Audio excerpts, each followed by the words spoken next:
আসসালামু আলাইকুম রহমতুল্লাহি ওয়া বারাকাতুহু। সংগ্রামী ভাই এবং বন্ধুগণ, আমাদের প্রিয় জন্মভূমি এই বাংলাদেশ,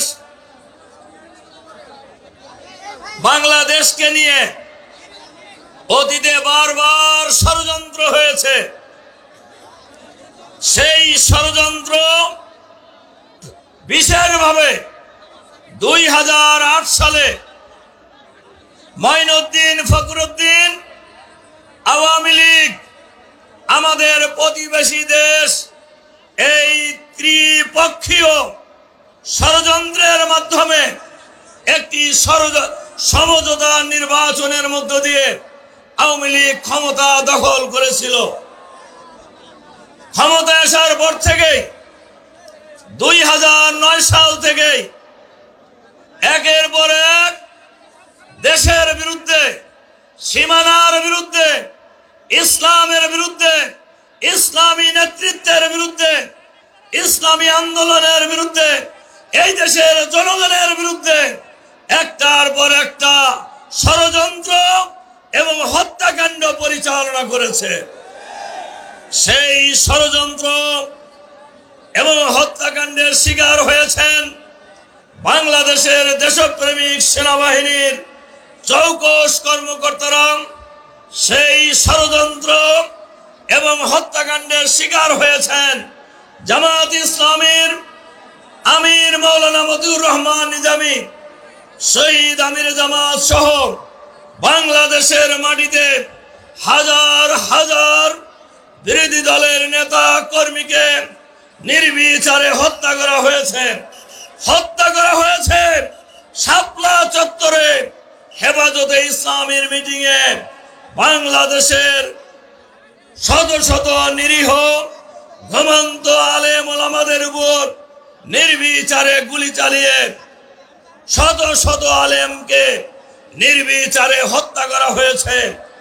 এখনো সেখানে কত লোককে হত্যা করা হয়েছিল এই জাতি আজও জানতে পারে নাই। সংগ্রামী ভাই এবং বন্ধুগণ, এই হত্যাকাণ্ড, এই ষড়যন্ত্রের বিরুদ্ধে বাংলাদেশের সকল শ্রেণী পেশার মানুষ আন্দোলন গড়ে তুলেছিল।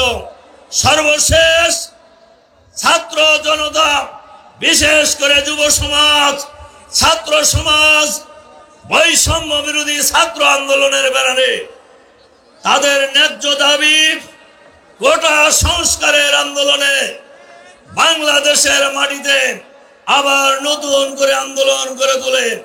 অতীতের ন্যায় সেই আন্দোলন দমন করার জন্য ছাত্রদের মিছিলে নির্বিচারে গুলি করা হয়েছে, হত্যা করা হয়েছে। হাজার হাজার বাংলাদেশের ছাত্র জনতাকে আহত করা হয়েছে, 30-40 হাজার ছাত্র জনতাকে কিন্তু গণহত্যা চালিয়ে গ্রেফতার করে, আহত করে, পঙ্গু করে শেখ হাসিনা তার পতন ঠেকাইতে পারে নাই। এক পর্যায়ে গত 5ই আগস্ট তিনি ক্ষমতা ছেড়ে পদত্যাগ করে পালিয়ে ভারতে আশ্রয় গ্রহণ করেছে। জনতার বিজয় হয়েছে। গণ উত্থানের মধ্য দিয়ে স্বৈর শাসনের পতন হয়েছে। এখন বাংলাদেশে অন্তর্বর্তীকালীন সরকার রাষ্ট্র পরিচালনা করছে। তাদের দায়িত্ব নির্বাচন দিয়ে জনগণের হাতে ক্ষমতা ছেড়ে দিয়ে তারা তাদের জায়গায় ফিরে যাবেন। সংগ্রামী ভাই এবং বন্ধুগণ, এই সময়ে দুটি কথা বলতে চাই। এক নম্বর কথা হলো, যে সরকার পালিয়ে গিয়েছে তারা আবার বাংলাদেশে আসার ষড়যন্ত্র করছে। আমরা পরিষ্কার বলতে চাই, পালিয়ে যাওয়া লোকেরা কোনোদিন আর ফিরে আসে না। টোস করে ঢুকে পড়বেন, এই যে বাংলাদেশে আর কোনোদিন হবে না। পালিয়ে যাওয়া লোকেরা আর কোনোদিন ক্ষমতায় ফিরে আসেনি। শেখ হাসিনাও আর ক্ষমতায় ফিরতে পারবে না, ইনশাআল্লাহ ক্ষমতায় ফিরবে না। কিন্তু বাংলাদেশে আনা হবে তাকে। কিসের জন্য? কিসের জন্য আনা হবে? বিচারের জন্য আনা হবে। ইতিমধ্যেই যে ট্রাইব্যুনালে জামাত নেতৃবৃন্দকে ফাঁসি দেওয়া হয়েছে, সেই ট্রাইব্যুনালে শেখ হাসিনা সহ ফ্যাসিবাদের দোষরদের বিরুদ্ধে গ্রেপ্তারি পরোয়ানা জারি হয়েছে।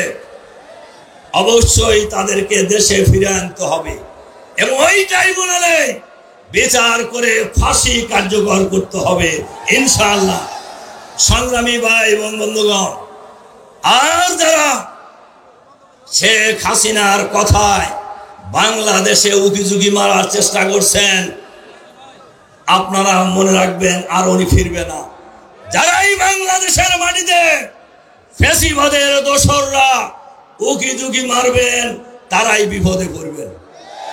কাজেই বাংলাদেশের মাটিতে বাংলাদেশের মানুষ আর ফ্যাসিবাদ ফিরে আসতে দেবে না। বাংলাদেশের মানুষ বাংলাদেশে আর নতুন করে কোনো ফ্যাসিবাদ কায়েম হতে দেবে না ইনশাআল্লাহ। সংগ্রামী ভাই এবং বন্ধুগণ, এজন্য আমরা অন্তর্বর্তীকালীন সরকারের কাছে আহ্বান জানাবো, ফ্যাসিবাদের দোসর যারাই আছেন সরকারের ভিতরে বাইরে, তাদেরকে চিহ্নিত করে গ্রেফতার করে বিচারের আওতায় নিয়ে আসুন। 2, বাংলাদেশের মাটিতে আওয়ামী লীগের শেষ সময়ে 2 কোটি ভুয়া ভোটার বানিয়েছিল। বর্তমান সরকার আমরা লক্ষ্য করছি গোজামিলের ভোটার তালিকা করতেছেন। ভোটার যারা হবে তারা যায়া ভোটার হবে। আমি আজকের এই সমাবেশে আহ্বান জানাতে চাই, ফ্রেশ ভোটার তালিকা তৈরি করতে হবে।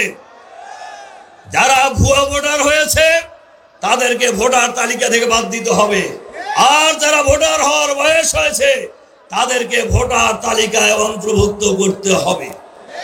সংগ্রামী ভাই এবং বন্ধুগণ, বাংলাদেশ জামাত ইসলামী আমাদের নেতা ডক্টর শফিকুর রহমানের নেতৃত্বে একটি চাঁদাবাজ মুক্ত, সন্ত্রাস মুক্ত, দখলবাজ মুক্ত, দুর্নীতিবাজ মুক্ত, ইনসাফপূর্ণ আধুনিক ইসলামের বাংলাদেশ আমরা কায়েম করব ইনশাআল্লাহ। এই চাঁদাবাজের বিরুদ্ধে কথা বলার কারণে কারোর গায়ে লাগছে, আমরা কিন্তু নাম বলতেছি না। তা আপনাদের গায়ে লাগে কেন? তার মানে ঠাকুর ঘরে কেড়ে আমি কলা খাই না, তার মানে এই কাম আপনারা করতেছেন, নাহলে আপনাদের এত লাগে কেন? আবার ওনারা ৭১-এর কথা কয়, আবার ওনারা রাজাকার কয়, কিন্তু ওনাদের জানা উচিত হাসিনার এই স্লোগানের কারণে হাসিনার পতন হয়েছে, পতন ত্বরান্বিত হয়েছে। এই রাজাকারের স্লোগান বাংলাদেশের মানুষ আর খায় না, এটা মাথায় রাখবেন। বাংলাদেশের মানুষ আওয়ামী ফ্যাসিবাদের বিরুদ্ধে লড়াই করে বাংলাদেশকে দ্বিতীয়বার স্বাধীন করেছে। এই স্বাধীন বাংলাদেশে বাংলাদেশের জনগণ আর কোন চক্ষু রাঙ্গানিকে পরোয়া করে না। বাংলাদেশের মানুষ বাংলাদেশকে আগামী দিনে গড়ে তুলবে ইনশাআল্লাহ। আমাদের নেতা ডক্টর শফিকুর রহমান বাংলার গ্রামে গঞ্জে নগরে বন্দরে বাংলার প্রতিটি প্রান্তরে ছুটে বেড়াচ্ছেন বাংলাদেশের মানুষকে ঐক্যবদ্ধ করার জন্য। আমাদের আহ্বান, বাংলাদেশের আলেম ওলামা, ইসলামী জনতা, বাংলাদেশের সর্বস্তরের মানুষ ঐক্যবদ্ধভাবে আগামী দিনের বাংলাদেশ হবে ইসলামের বাংলাদেশ ইনশাআল্লাহ। সেই আহ্বান জানিয়ে আপনাদের প্রতি আবারও আন্তরিক মোবারকবাদ জানিয়ে আমার বক্তব্য এখানে শেষ করছি। আল্লাহ হাফেজ। বাংলাদেশ জিন্দাবাদ, বাংলাদেশ জামাত ইসলামী জিন্দাবাদ, ছাত্র জনতা জিন্দাবাদ।